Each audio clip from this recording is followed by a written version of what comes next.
Hey y'all, it's me, your girl Tiff, La Diva Noir, and I'm back. Welcome to La Diva Dolls. Now, if this is your first time stumbling on my channel, please make sure you hit like and subscribe. And welcome to you as well. Ain't it, you know what? Ain't that just like I ain't even gonna say to get business, put business first and then all the pleasantries afterwards. No, it is all pleasantries here, baby. And if you just stumbled upon me, go ahead and hit like and subscribe. And if you are returning to my videos, then welcome to you as well. Thank you for coming back. I need you to hit like also. Pleases and thank yous. Pleases, sis. Pleases. Well, y'all know what I'm trying to say. Please and thank you. And here on with La Diva Dolls, we deal with the three things that I love, baby, which are art, fashion, and my crazy happy creative lifestyle, proving to you guys it is possible to love you as much as I love me. For you to love you as much as I love me. So sit back and relax and get yourself something to drink. This is probably not going to be a really short video. I am starting a new doll.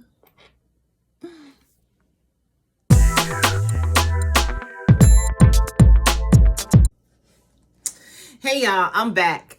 Of course, true to Tiffany, La Diva Noir, whoever you want to call me, form.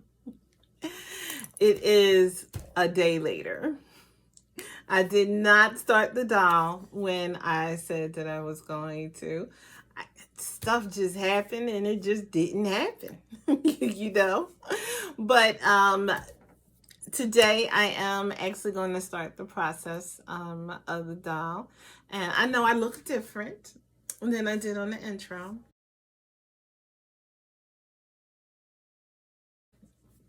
And that's because I did like a little impromptu fake photo shoot. Because y'all see these earrings right here? They're absolutely fabulous. And I got them from a Black-owned business by the name of Marissa's Manor. And I did a video, like, actually, by the time you see this on Sunday, the video where I did the unboxing for these earrings and another pair of super, super cute safety pin earrings that I got. That video will be out already, so y'all ain't see it yet. I'm gonna go check it out. But anyway, in that video I said that I wanted to I was gonna style the items. And so both the earrings were black. I'm sorry, both the earrings were gold. I don't know. It's late too. It's really late at night. It's like 12 o'clock at night. Both the earrings are gold. So I just put on, I had this one arm out, one arm out, one arm in crop top that I got from Amazon like years ago. I don't know. Some I ordered from Amazon like years and years ago. And I had that on, and you can't really see it, but I had on black bottoms. I had a black skirt on, but I took that off.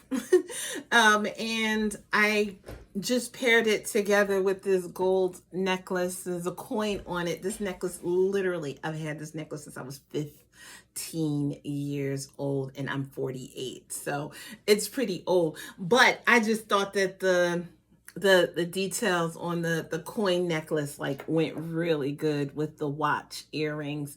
And so yeah, I did like a little impromptu fake I did it myself photo shoot.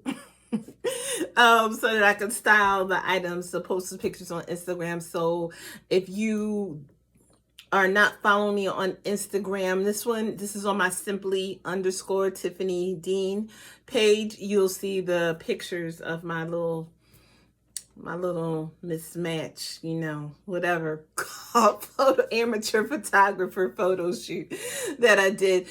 Because these earrings are absolutely gorgeous and like they just needed to be seen, and I wanted the company Marissa's Manor to be seen as well. So that's why I look a little different. Just to feel a little cute right now. Just a little bit, just a little bit, just a little bit. But anywho, I'm continuing on. Like I said before, I am starting the doll today. The first steps for me starting any doll is in doing the original sketch. I start off with the sketch. Well, I start off gathering the fabrics first, then I start off with the sketch, and then I go into, you know, laying out the pattern and so on and so forth and going through that whole entire process. And as promised, I will do that process right along with you guys. This is a custom order. So it technically is the Kente Girl again, but I am using a different pattern, and I also never do the exact same thing more than one time. So it's going to be like, it's just going to be a variation of that Kente Girl doll, because I'm using, I had enough fabric to be able to do the doll again. But this customer wanted locks in the doll's hair. So there's, you know, going to be a couple of different changes, and also I'm going to use a different pattern as well. So first steps here. This is video right now. It's really just a draw with me. So I start off with the sketching the doll. The Kente Girl before, she had on a dress with a tulle underskirt underneath, and then she had one sleeve, but that sleeve was just a short, short open gathered sleeve. The difference between this particular doll and that one, because like I said, I do not do things twice. No, no, no, no, no. That's a no-no. The difference here is she's still going to be one arm in and one arm out. I keep reaching for the wrong arm. She's going to be one arm in and one arm out, but I'm going to do a long sleeve on the one that's in. It's going to be a long fitted sleeve on that one, and instead of it being a dress, we're going to do like a play on a baby doll shirt or peplum shirt, whatever you want to say. I guess no, because peplum is more flaring out at the waist. We're talking about we're going to flare out from the chest, from the chest area. So that's going to be how this one is going to be, just a little bit different. And she's also, things going to be different. She's also going to have on jeans. So she's going to have on a pair of denim light wash jeans up underneath of it. And I think I'm still going to go, I think I want to do slouchy socks. And I have not actually decided whether or not I was going to do a sneaker or a boot for this one. For purposes right now, I think I'm just going to draw it as a sneaker. But I haven't decided whether or not it was going to be a sneaker or a boot. And I know you really can't actually see the drawing as I draw. So I guess, honestly, this is just a moment for me to run my mouth. Because I miss talking, because like when I'm actually showing you how to do the doll, I realize that it is a whole lot better when I'm not, you know, when I'm not doing so much talking. That it just, you know, it just makes the video are already kind of lengthy.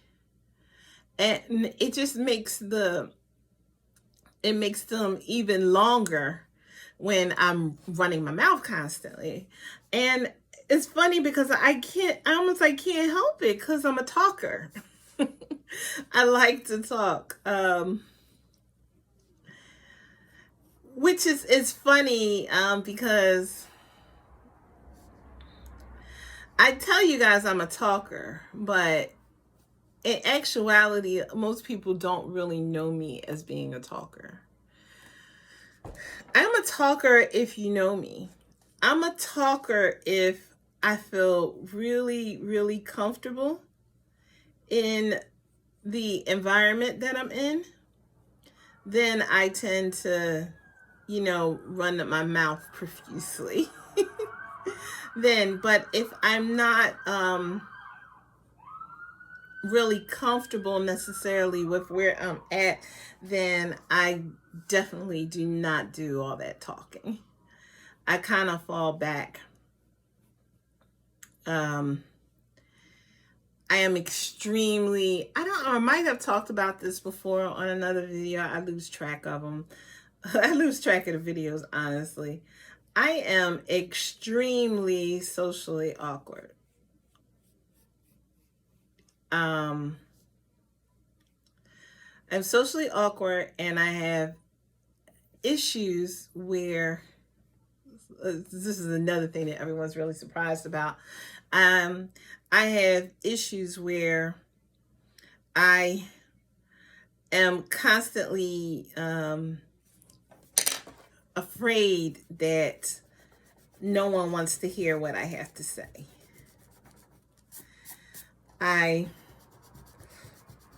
Or that I'm bothering you if I'm talking to you, or I get anxious at the idea of opening up to people I don't know, unless it's like, now, when I worked in corporate America, I didn't have that issue. I didn't have that issue at work, but I think it was because that wasn't personal, and I just kind of separated myself from, actually separated me from what I was doing at work. Like, to me, it was almost like it was just two different things. So I didn't have that issue at work. But once I left work, oh, you best believe, like, I'm awkward as all get out. And I have trouble, like, really talking to people one-on-one.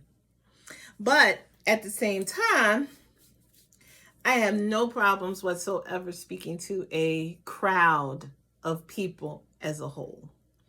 I am a performance artist. I'm a poet. I have been writing poetry since I was 13.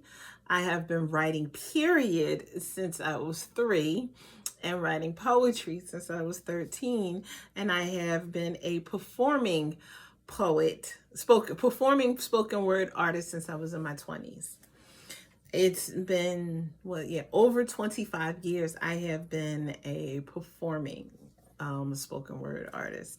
And I've traveled, I've been all over the place. I've performed in front of hundreds of people at a time, and it meant absolutely nothing to me. It's just as easy as pie. I could do it with no problem. But if you ask me to walk into a room of people I don't know and just start talking to people, that's really, really hard. That's very, very hard for me. And it's something that I've been dealing with, like, all my life. And it wasn't until recently, I'd say within the past year, that I actually began to address why it is that I am like that. Like, why do I have so many issues just trying to explain myself, to people? And it actually took me writing one of the hardest pieces of work that I ever did in my entire life. It took writing that, and then I know I'm all ghetto. cleaning my glasses with my shirt. Well, at least I ain't lift my shirt up and flash y'all. It was one of the hardest things. Oh my God, did I break these? Lord have mercy. And I don't know where the other ones are. I hate these glasses. Anyway, because I'm a playwright. I am also a screenwriter. Well, I wrote a very, very important stage play that kind of tipped the anchor in forcing me to go into therapy. And in therapy was when I really had to take a hard look at why I had so many issues with just social anxiety, period, and communicating with people, and what really came out is that, and I kind of knew this already, but one of the things that really came out is that I was just simply afraid of rejection, of being hurt in some way, shape, or form, of just you. If I don't talk to you at all, then you can't tell me that you don't want to hear me. And I really truly don't want to know that you don't want to hear me, even though that is what I believed anyway, And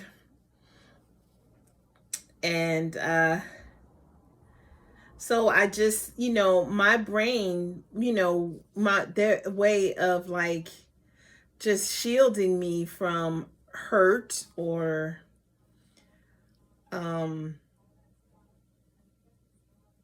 anything like that. What my brain did was it just shielded me from it by just saying, no, you can't talk to that person. No, you can't. You can't do this. You're going to stay over here in your shell and your bubble, and you're going to be okay, because if you don't say anything and you don't do anything, then there is no risk of you being hurt any further than you've ever been hurt before, than you've been hurt already. And I lived my life like that, and that bubble, and that crazy place of fear. I just lived there. Like that was just where I was. And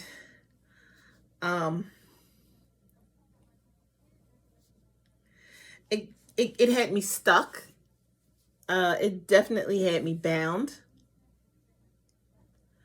where I was so afraid of being rejected or being hurt that there were things in my life that I'm not going to say that I was meant to do, because, if I was really meant to do it, I'd have been doing it.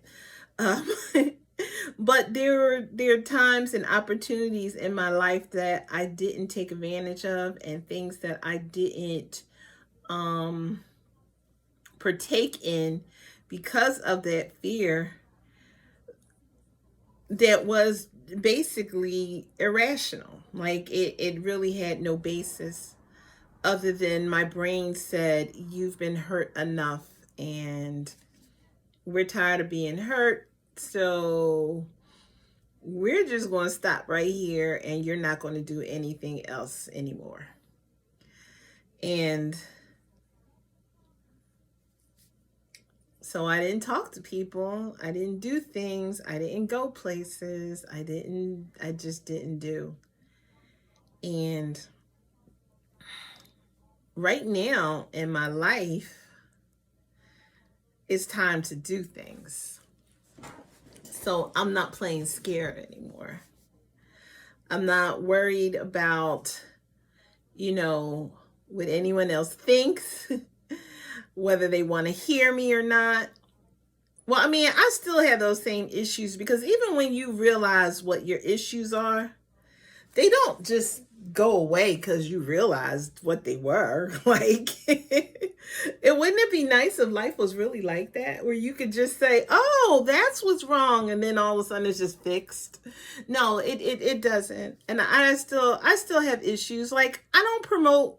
Like, I'm not gonna lie, because of this social anxious thing, and also because of I always have this feeling that nobody wants to hear me and nobody wants to be bothered, or nobody cares. Because I had those issues, I do not promote my business the way I should.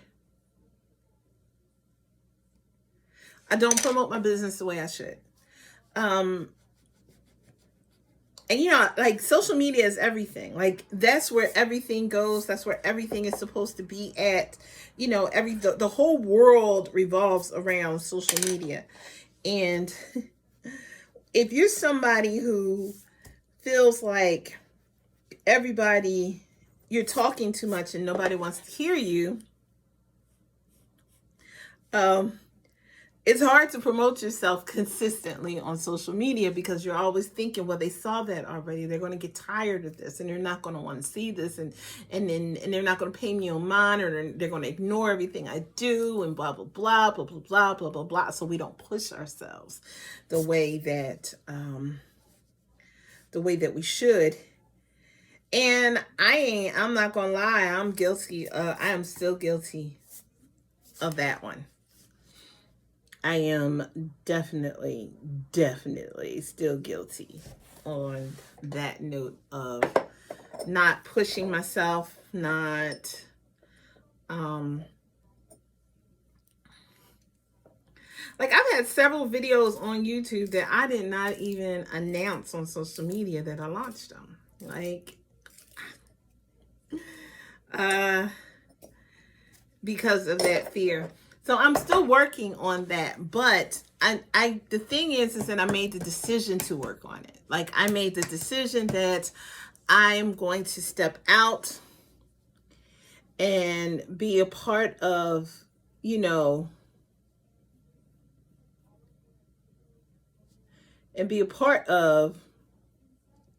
the world, so to speak, I guess you could say.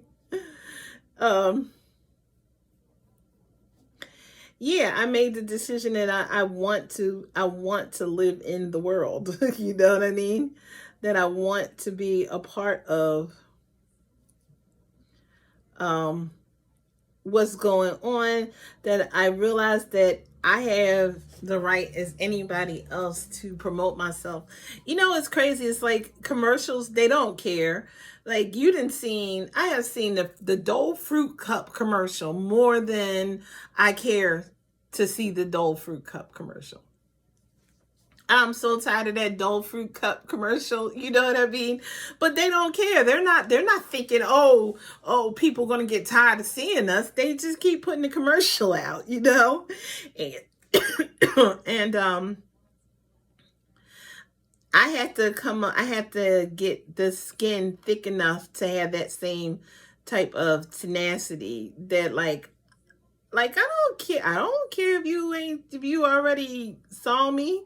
You know what I mean? If you've seen me 5 times, like today, like, then here go number 6. Like, be happy and be blessed that I was in your presence. Like, that's the kind of fortitude that I need, that I don't necessarily have. Mm-hmm. And I'm telling you, got all of this stuff, but, like, if you've seen my other videos, you're probably thinking, yeah, right, she don't have those kind of issues.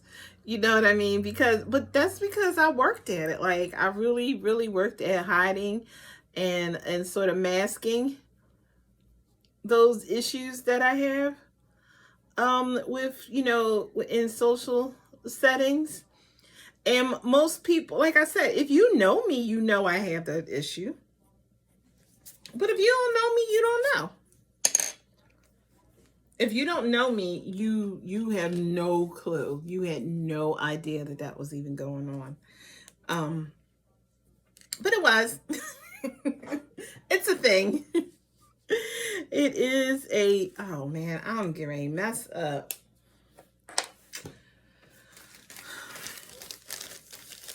So because I'm cheap, I'm not gonna lie, I'm a little cheap. I'm not a little, not just about some things. Some things I feel like, can I figure out how to do that without spending that money? Can I? Can I? Well, one of those things is I bought this cheap sketchbook that when I do a sketch, I start off with pencil, and then I do a combination of markers, some acrylic markers, some permanent markers, color pencils. Like once after I do a regular pencil, like it's no holds bar. I could use just about anything in the picture. But I bought this cheap sketchbook from Five Below. Because sketchbooks can be expensive, really. And I bought this cheap sketchbook for Five Below because I didn't want to spend money.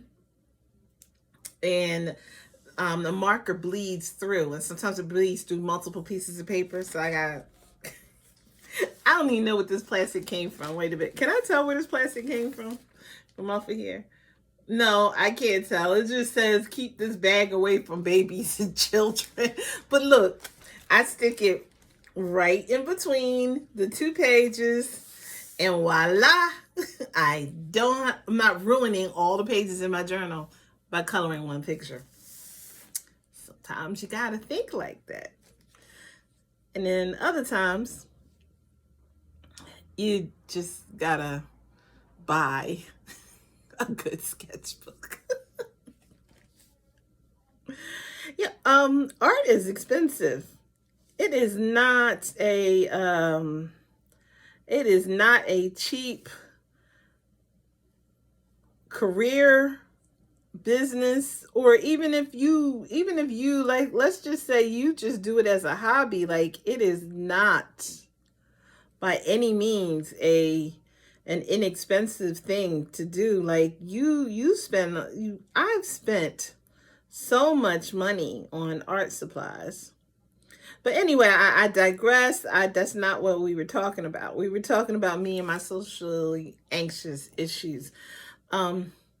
Yeah, therapy is what made me really realize what my issues were.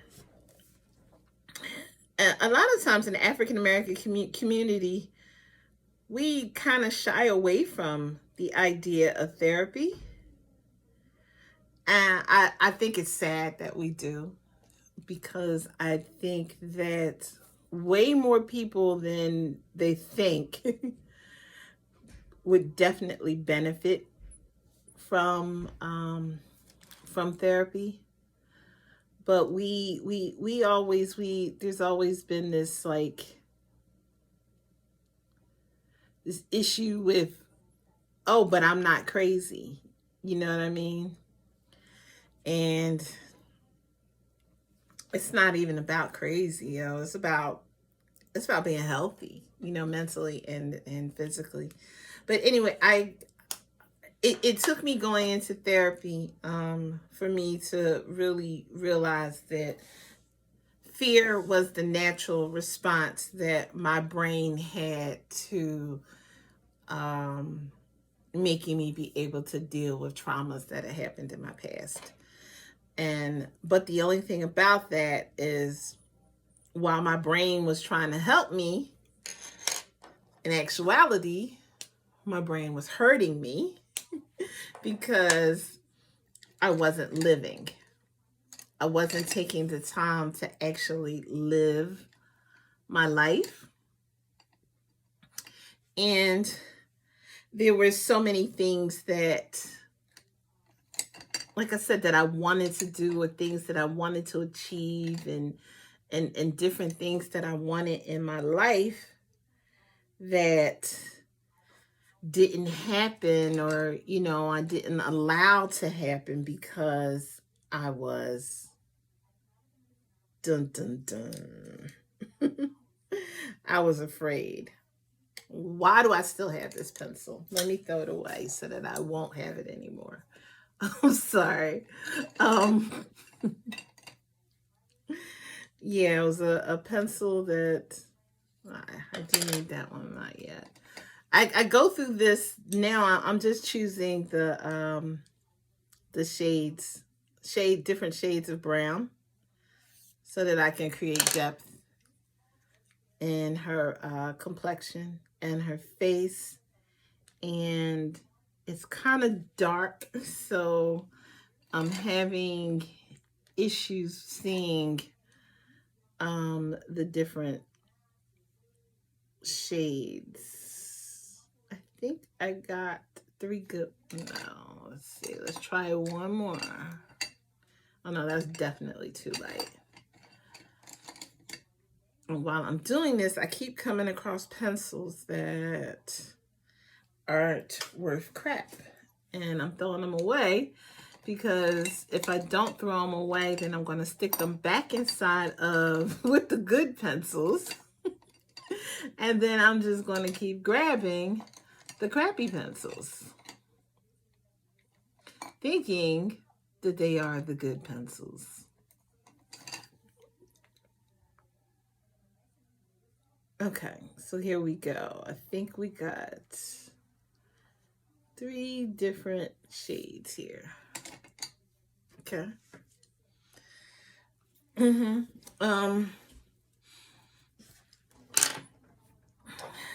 Yeah.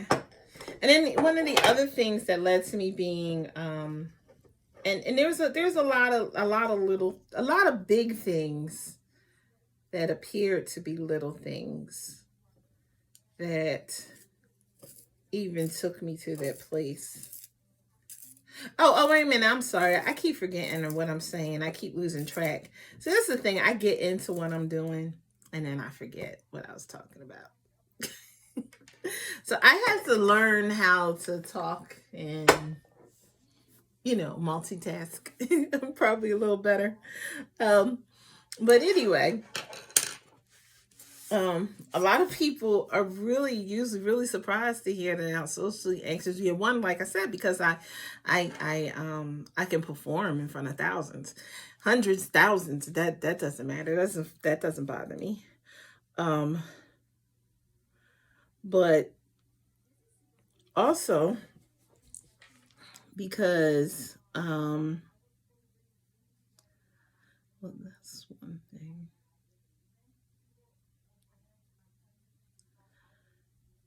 Yeah, it's kind of hard. I can perform in front of thousands. That's no big deal to me. That doesn't bother me. I'm not afraid of that. I'm not afraid of people, you know what I mean, or anything like that. And then the other thing is that I'm when I'm in the right mind and talk myself into being around people, like I could be pretty lively. You know what I mean? I could be entertaining. Also, I've had people ask me if I would thought about being a comedian, even like I have. I usually can really pretty much like make it through, kind of faking out most folks about how brave I am. When I'm really a scaredy cat, afraid of my own shadow. Yeah, I used to tell people I'm a recovering scaredy cat. Yeah, I'm a recovering scaredy cat. But a lot of people, they don't know it. They see La Diva Noir. You know what I mean? They don't really know Tiffany because only but so many people are going to ever know Tiffany. You know what I mean? Tiffany is, reserved for the shadows almost. I know that sounds crazy, but it's kind of true. Like Tiffany is pretty much reserved for the shadows. I want people to see La Diva Noir. And in actuality, through therapy, I learned that La Diva Noir is actually still me. that we really are the same people, you know? I mean, of course we're the same people. I mean, that would be crazy, like if I had this whole other person living inside of my head or anything. But I learned through therapy that there is more of her in Tiffany. You know, there's a whole lot of Tiffany and La Diva Noir and a whole lot of La Diva Noir and Tiffany. Like we are the same person. And I'm telling you, y'all really probably think I'm like really crazy talking about myself in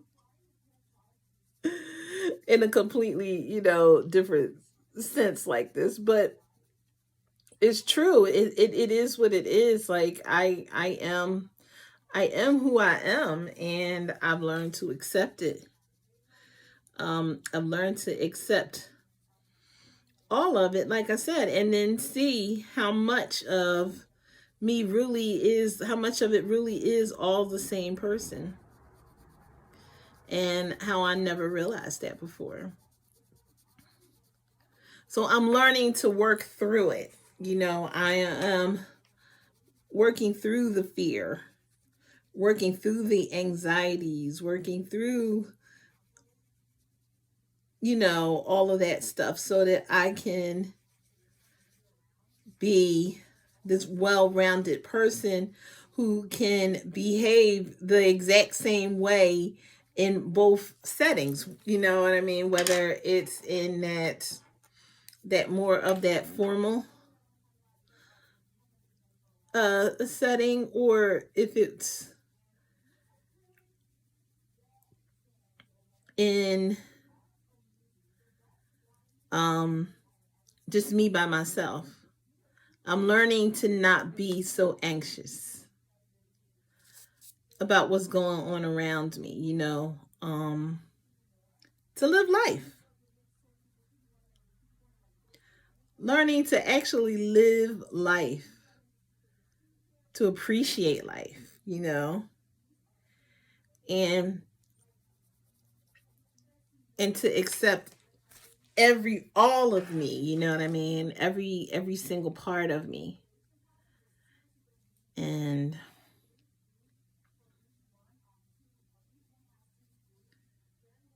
I'm not, oh, does anyone else have those type of issues that they're dealing with, that they're working through, you know,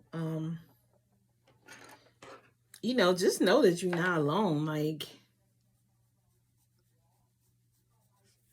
that you're not alone. Like you are not the only one who's, I lost track of which pencil I was using. The one who's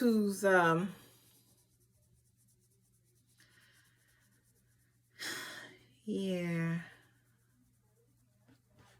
I'm sorry. Now I'm getting into the drawing. I'm getting into the coloring of it, and I'm having trouble keeping track of my thoughts. And I don't know if this is actually even coming off on camera, like any of the things that are, any of the drawing that I'm doing. If you could actually see it. Um,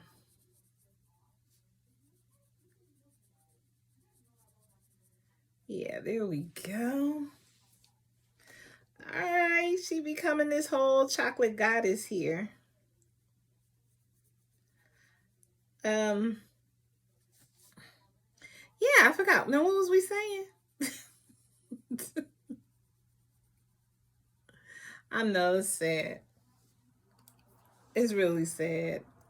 I really don't remember what we was talking about though. Um, oh, I was talking about how, you know, most people don't believe that that I'm actually as shy or as socially awkward as I say. But if they paid attention, like seriously, really paid attention, they'd see it. I'm really not that good at hiding it. If they really, really, you know, wanted to see it or tried to see it or knew that they needed to see it,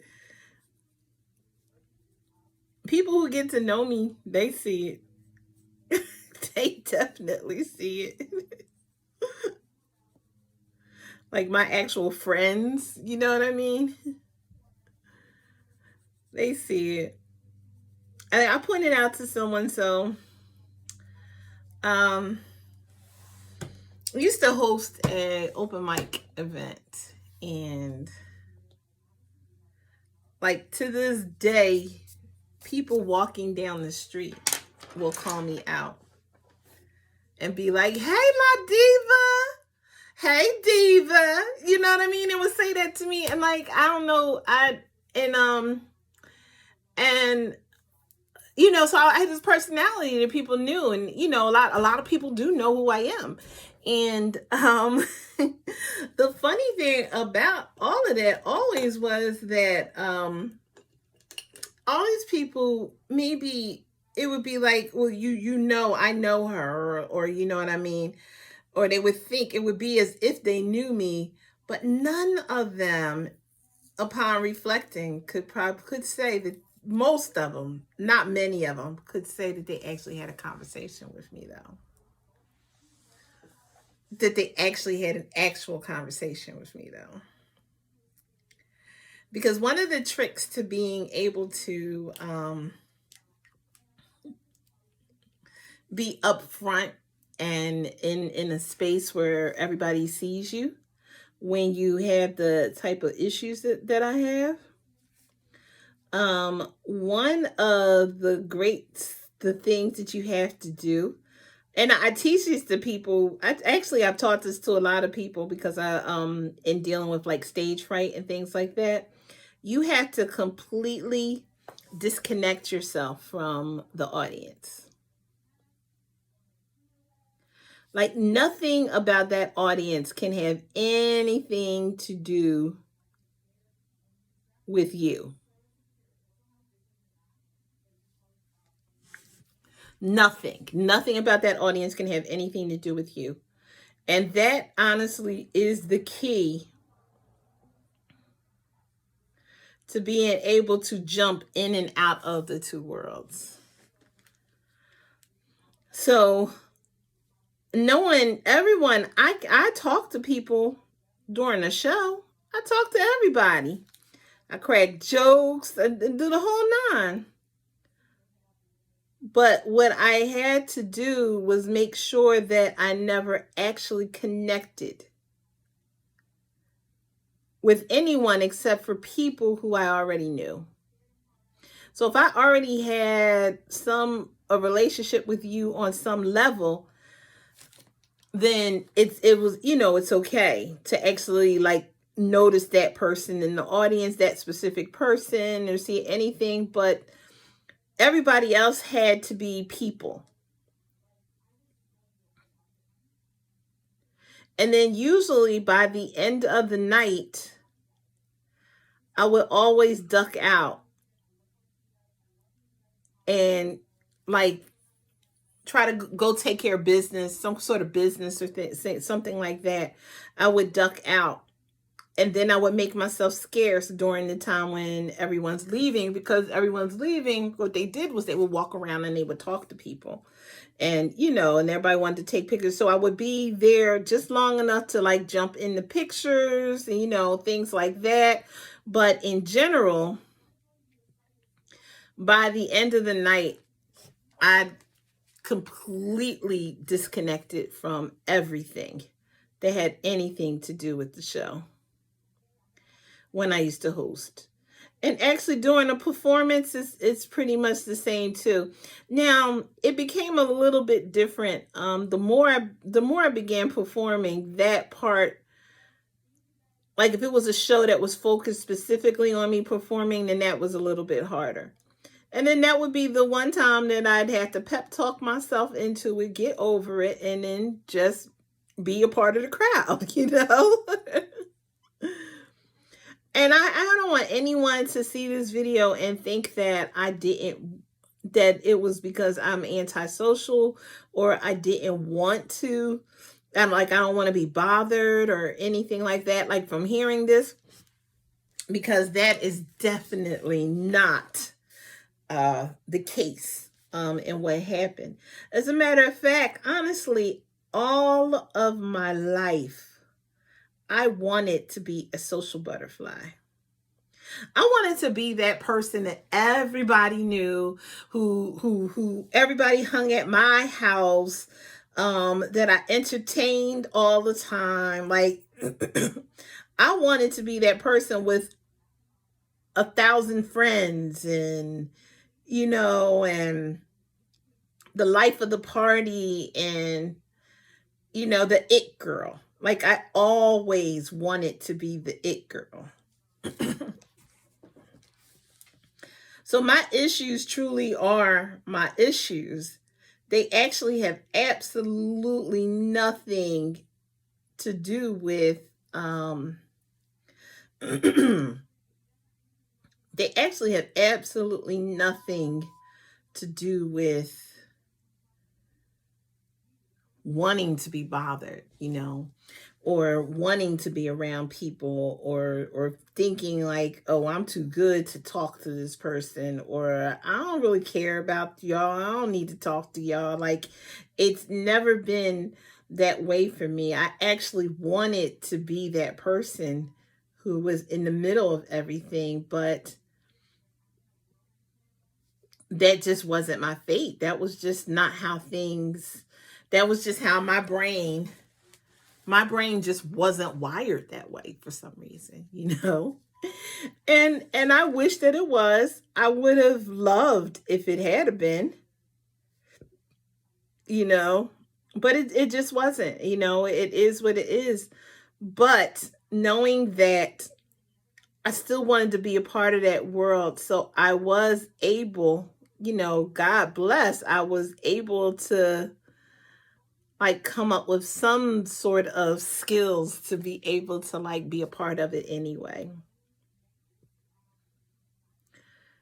Yeah, shout out to the rest of the shy people in the world.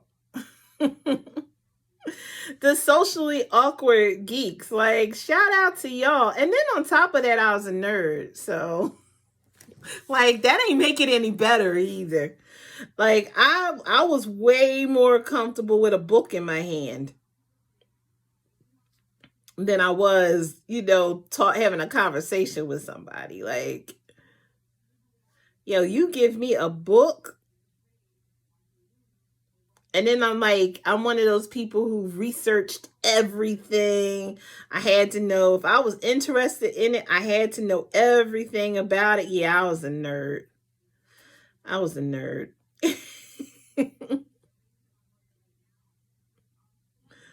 But I wasn't a nerd in the sense of like Steve Urkel or anything like that.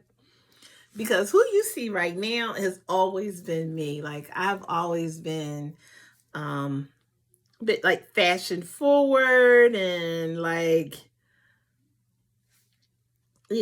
nice things. I always cared about clothes and jewelry. I told you I had this gorgeous piece of jewelry since I was 15, literally. Like that's always been me. So I was the nerd that didn't quite look like a nerd.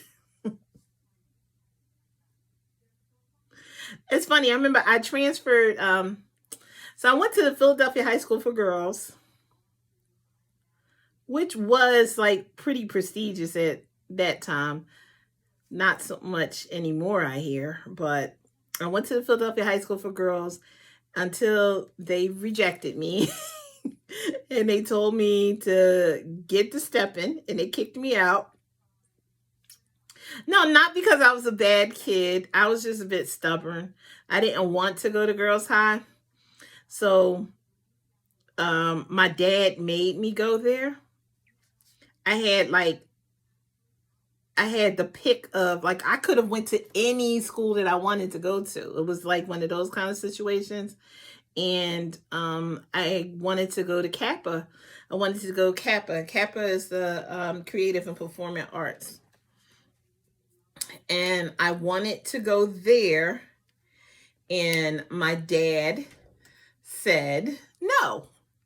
And I was mad at him for saying no. So, dummy me. Yes, I'm going to call myself a dummy because this was like one of the dumbest things I've ever done in my life. And I've done some dumb stuff, but this was pretty This one is pretty up there as far as the dumb stuff goes. But dummy me decided I don't want to go to that school. I ain't doing nothing. Yeah, that's what I did. I decided I wasn't doing nothing. And I did nothing. And they kicked my butt out of the school.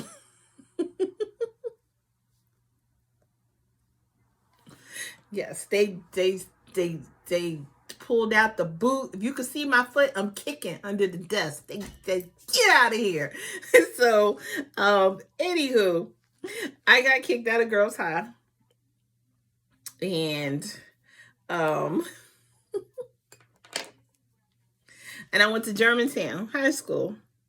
And when I got to Germantown, just like, I guess, just from off of what I look like the way I dressed and, that kind of stuff.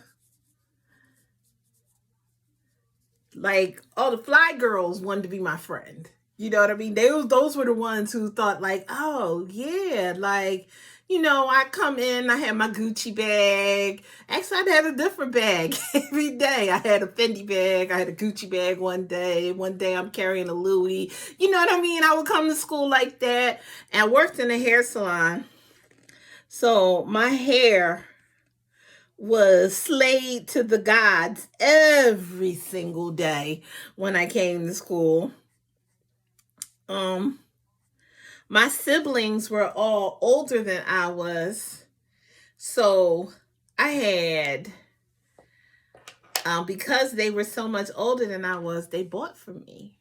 So I had like designer everything, designer jeans, I had this leather jacket on one day and that leather jacket on another day. Like, I was like pretty, yeah, that was me in high school. So those were the girls who approached me. Those are the girls who was like, oh yeah, she one of us. And just the fact that I just sang one of us to you guys should tell you something. It should tell you that I wasn't one of them. I really wasn't one of them. But that's how they saw it. They thought I was one of them. And they, those were the ones who but they wasn't they just, not that there was anything wrong with them. They just wasn't that just wasn't my crowd. Yeah,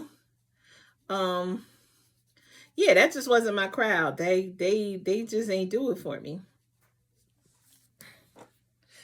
So so that's what I'm saying. That's the kind of nerd, but I was still a nerd. And I hung out with the nerds because I was still a nerd. It didn't matter what I looked like. It didn't matter what kind of clothes I had. It didn't matter. When you a nerd, you a nerd. That's it. That's all it is to it. And once again, I forgot what I'm talking about. And I wish I had enough because because now I feel like I'm rambling. And now I feel like I'm messing up the whole video. Because I can't even, I can't even edit it out. This isn't even the kind of thing that I could edit out, I could take the sound out and speed the video up and add music to it.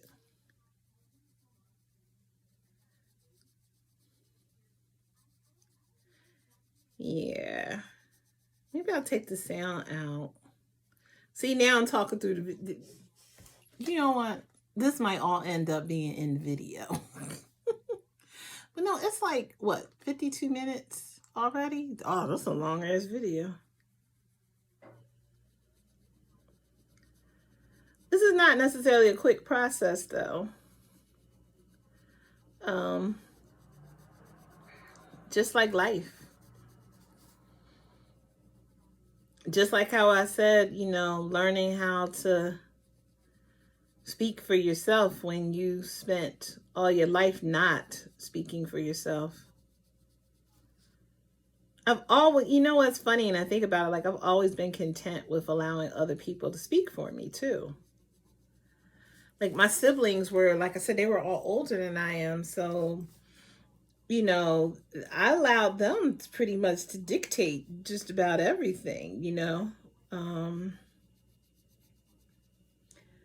if we needed to go somewhere or be somewhere, then I just waited for them to tell me what the plan was, you know. And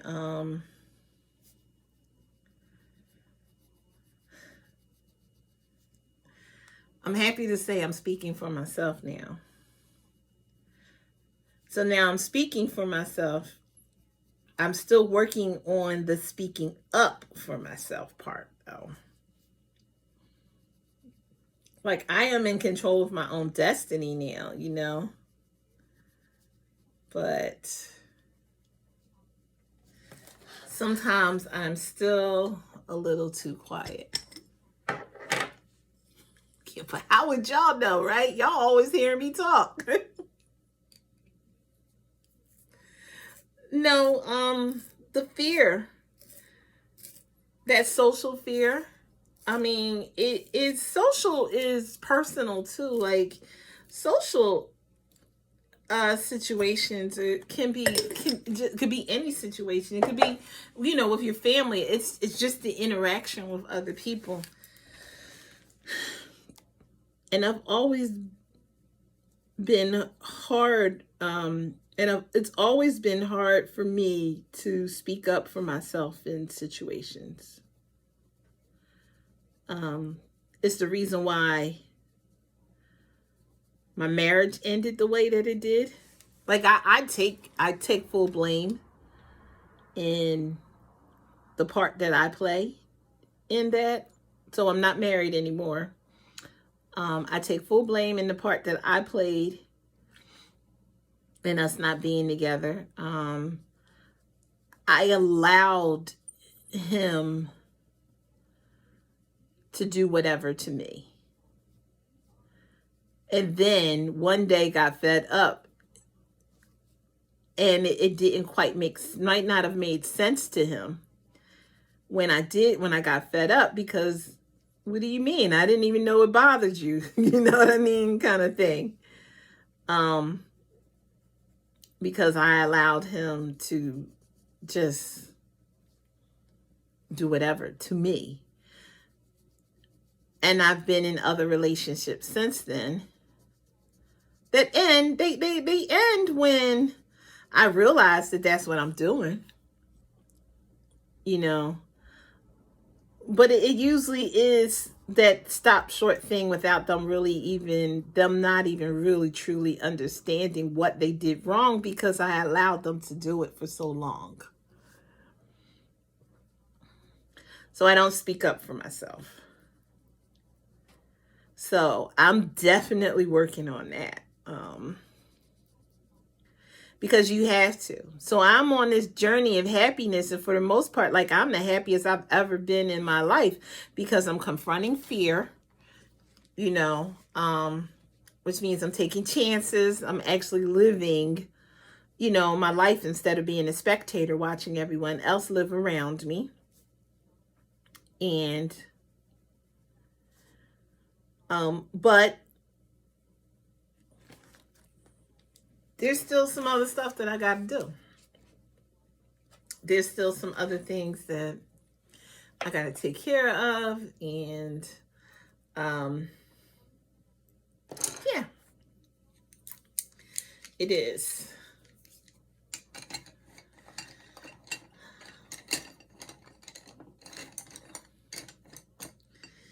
So yeah, I think I'm can't have a 50-minute, more than 50 minutes, because I'm not even done. This is as far as I've gotten so far, guys. So I'm not even nowhere near done this painting, and I'm going to finish it on camera but I'm going to speed it up. And but thank you guys for listening to me ramble for all this time. I truly, truly appreciate it. For real, my butt should be in bed. But I'm actually drinking coffee.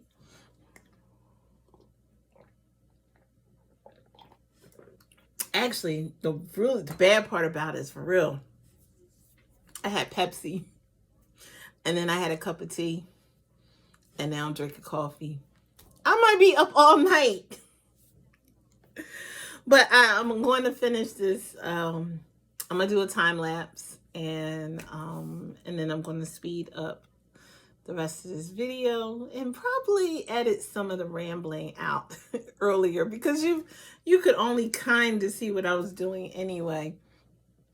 So thank you so much for hanging out with me tonight. It's like, or this morning, because it's like 1 o'clock in the morning at this point. I really, really appreciate you doing that. And so this video will drop on Sunday. This will be part 1. I don't know how long this series is going to be. Like, normally I could tell you, like, okay, it's going to be a 2-part series, it's going to be a 3-part series. I really don't know how long this series is going to be. But this is part 1 of the ongoing series of me making another Kente girl. And it's your girl, Tiff. Oh, please hit like and subscribe. Like,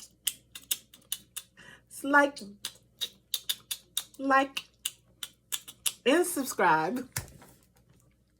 Please, please, please, please help a sister out. I love you all to life. Peace. And I'm kind of sort of out. Bye.